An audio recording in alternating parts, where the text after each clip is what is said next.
Mike Petke, head coach of Real Salt Lake. Thank you so much for being part of Three Questions. Thank you for having me.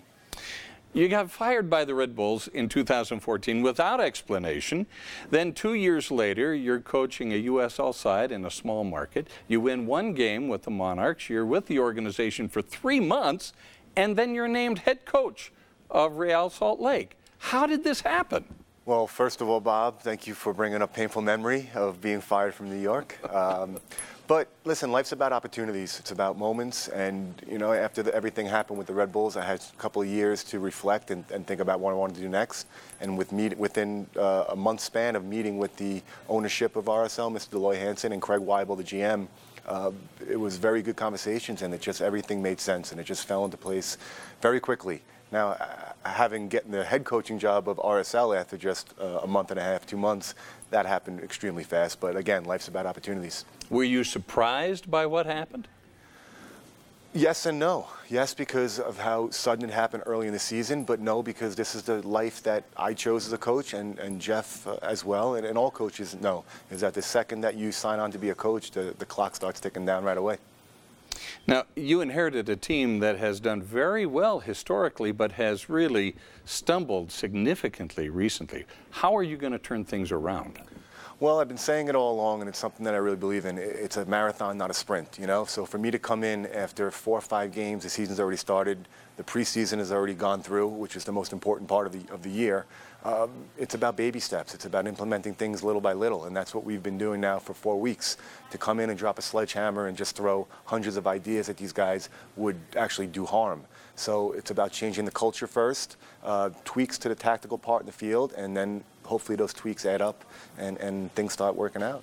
What kind of tweaks are you talking about? Well, in a tactical sense, you know, if you want to talk about tactics, you know, little things defensively, you know, I like to have my defenders up higher as a whole, you know, so that we're closer to the opposition's goal, winning the ball there, and then we're close enough to go right to goal there instead of dropping everybody back. That's one thing. The interaction between our midfielders, the off-ball movement, specific roles for our wingers, these are all things that we've already started to talk about. So it's always difficult to come in behind somebody who you got along with and at the risk of offending or hurting somebody's feelings or being ungrateful. But when you took over the team, what was broken? Well, that wouldn't be fair to me to answer, to be quite honest with you.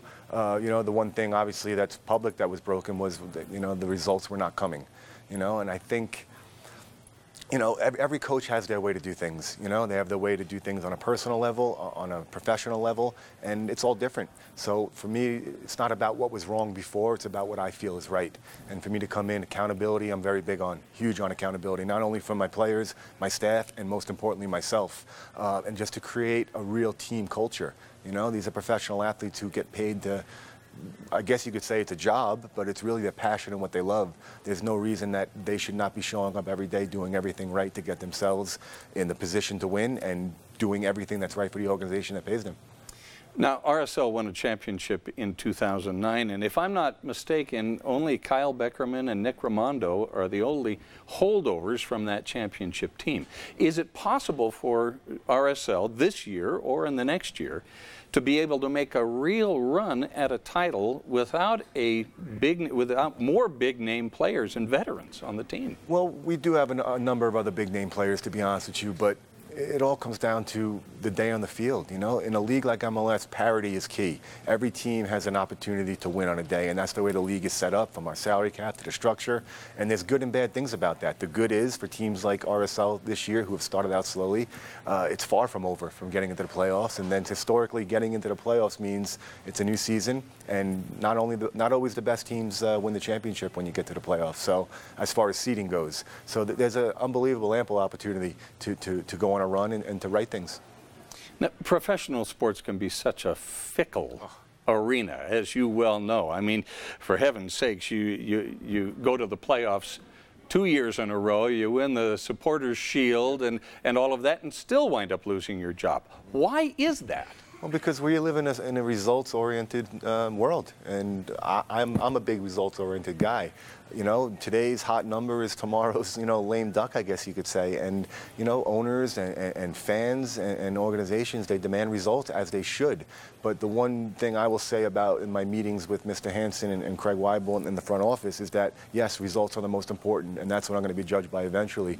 But right now, it's about putting something in place, a culture, you know, changing around certain things and getting the whole organization, not just the first team, but the Monarchs and the Academy going in the right direction and striving for the same thing.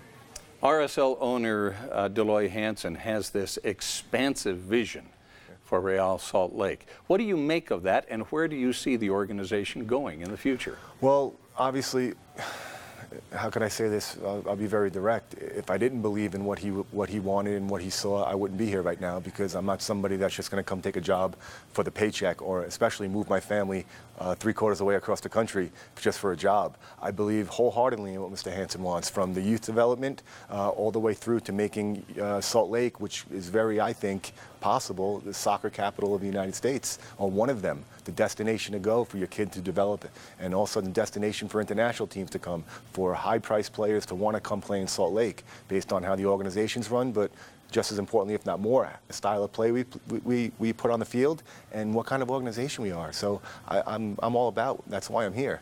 You've been around a long time in professional soccer, both as a player and as a coach.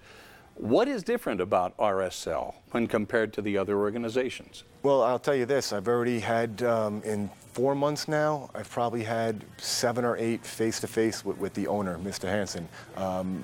My former employer in New York, both as a player and a coach, I was there for over 10 years. I never met the owner once. Never spoke to him on the phone. When I was in Colorado for 4 years, never saw the owner, never spoke to him. So to me, that's one of many things that makes a difference, that you have somebody who's invested, you know, is such a successful businessman, you know, has so many other things going on, but he finds a way to be hands-on to an extent and have FaceTime, and what can I do for you to make this better? And to me, that support is huge. What does that do for your confidence as a coach? It grows it greatly, you know, but I also know that if things aren't going well and I'm not doing my job as far as results or whatever else I'm being judged by, that I know that he's going to come to me and talk to me. I'm not going to hear from a second or third party, or, you know, not hear anything at all. And to me, we talked about accountability before. I'm big on accountability for myself as well. I need to be held, you know, up to a standard, you know, when people are paying me and brought me in to do a job. So it's invaluable. How difficult is it to come in as a head coach after the season has started and win the respect of the team and the support of the fans? It's incredibly important. I can't answer if that has happened yet. You know, only the players can answer that to you and the fans. I think that what myself and the staff has been able to do was to be very specific with our vision, our goals, and what we expect of those players. And at the end of the day, me as a former player, that's all I ever wanted from a coach, is to know exactly what's expected of me and know that there's a standard to be, you know, to be reached. And these guys do know that. At this point in the season, you are 2-1. What are you going to do to build momentum throughout the rest of the season? Well, I mean, that falls on my coaching staff and myself, but the players also sharing responsibility in that on a weekly basis. And I have a rule that, it's not a rule, I speak to them very candidly about on Tuesday of every week when we start practice. There has to be a standard set, and that standard has to be exceeded every day. And everything we talk about tactically, we have to see applied. We can't talk about something on a Tuesday, you know, and then come Wednesday, they're not doing those things. All right, so that, to me, that's a big important part of that. If you had to describe the culture of RSL, what would you say? I would say right now, they're a family, definitely, and they're very hungry. Not only hungry for results, but hungry to go in a certain direction, you know, to have something to reach, you know, whether that's through the coaches laying out plans like we were talking about expectations and stuff, or just seeing that they're capable of reaching an apex, I guess you could say. From what you have seen so far this season, is RSL headed for the playoffs? I cannot answer that. I will not answer that. I will not put that pressure on the players. You know, we're taking it one game at a time. You know, we've already forgotten about the Atlanta game, and we're not looking up to the Dallas game, which is after this weekend. We're looking at the Kansas City game, and once that's over, we go to the next game. You know, there will come a point late in the season that I'll be able to answer that question, but right now we're just looking to improve every game. Jason Christ doesn't know how to smile. I mean, that guy is intense. I mean, he's the kind of guy you don't want to mess with. Jeff Cassar, on the other hand, was a lot more laid back. Where do you sit on the spectrum? Depends on the moment. Right now, I'm a very happy guy. I think I'm smiling the whole time.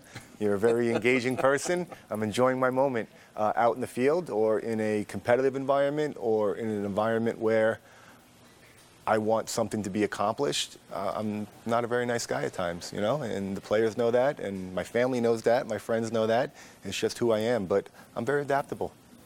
So you'd say you're probably right about in the middle between those two. Right? Yeah, but can go either way, all the way to the extreme. The RSL fans are very enthusiastic. I mean, the drums just keep going through the whole game. How do they compare with fans elsewhere? Oh, I think they're amongst the best in the league. You know, every city, every MLS team, they have, I think for a whole, most of them have very good supportive fans. But the one thing that I've always noticed when I come to RSL, as a player and also as coaching against here and now being here, is that they're loud, they're boisterous, the drum's beating, they're behind their team, but they're respectful. Which I've always, they're one of a couple of teams that are very respectful. You know, at my tail end of my career, this is one of the places that I came to that I wasn't ridiculed and I wasn't had some old man jokes said at me or cursing at me. You know, it was always when you do something well, they would applaud you and let you know. Have you ever wanted to just take a pair of clippers to Kyle Beckerman's head? Never. Never. That's who he is. That's a part. I think he gets his strength from there, to be honest with you. I think if you cut his hair, he's like Samson. Yeah, he's a different man. If you had to describe the best thing about what you're doing for a living right now, what would you say? I mean, if you think about it, I'm doing the same thing. I have been doing the same thing as a player and now as a coach as I was when I was a kid, but I'm getting paid for it and I'm in front of a large crowd. So it's not a job to me. It's exactly what I've been doing my entire life, and just now I'm in a situation where the stakes are a bit higher, and you know, it's taken me to Utah, which is incredible. But I don't look at it as a job. You know, the best thing for this is that it's something that I've always loved and I'm able to do it at 41 years old. Do you ever get nervous before a game? Nervous, not in the true sense of nerves, but I do get anxiety nerves, you know, like I just can't wait for the game to come. And I'm not a pleasure to be around at home on game day before. My wife usually says, get the hell out of the house, you know, go somewhere, because I'm just anxious. But nervous, scared, no. You've had a long time to sit and think about this. What divides those who want to play the game with those who can and do play the game very well? Desire and work rate. That's what it is for me. You know, I've seen a lot of players that I grew up with that were head and shoulders above who I was as a player, and they never made it because they didn't want to put the extra work in. They weren't dedicated to it, you know. And on the other hand, I've seen a lot of players who have made a career out of this, unbelievable, that didn't have the talent but just drove themselves on through sheer work rate and sheer effort and dedication. What do you see on the horizon for RSL? Oh, gosh. Well, through the vision of Mr. Hansen and the organization, I see it only growing and growing. The new facility in Harriman is going to be fantastic, one of the best in the world. And I think that it's going to be the place, one of the places in this country to go, especially as kids in the youth development, to become professional players. And then through that, we're going to have a pipeline right after the first team that's going to provide us with homegrown talent that we already have, but more in a close proximity place that is going to, you know, not make us look elsewhere, but we're going to have a homegrown right in our backyard that we could just bring up to the first team. Is that unique in the league? I mean, do other teams do that very same kind of thing? Yeah, most teams, if not all, are on the same concept right now, but it's nowhere near where it should be and where it is in Europe, because Europe's been doing it for, you know, close to 100 years. This is somewhat of a relatively new concept to the American mindset, but it means all the difference in the world to develop your own talent, come up through the system, and they're playing the same system from a same style of play from 13 years old up until if they make it to the first team. I mean, that's invaluable. You don't have to teach somebody something new. It's ingrained in them, the culture, the philosophy, the playing style. To me, it's unbelievable. Mike Petke, head coach of Real Salt Lake. Thank you so much for being part of 3 Questions. Thank you, Bob. I appreciate it.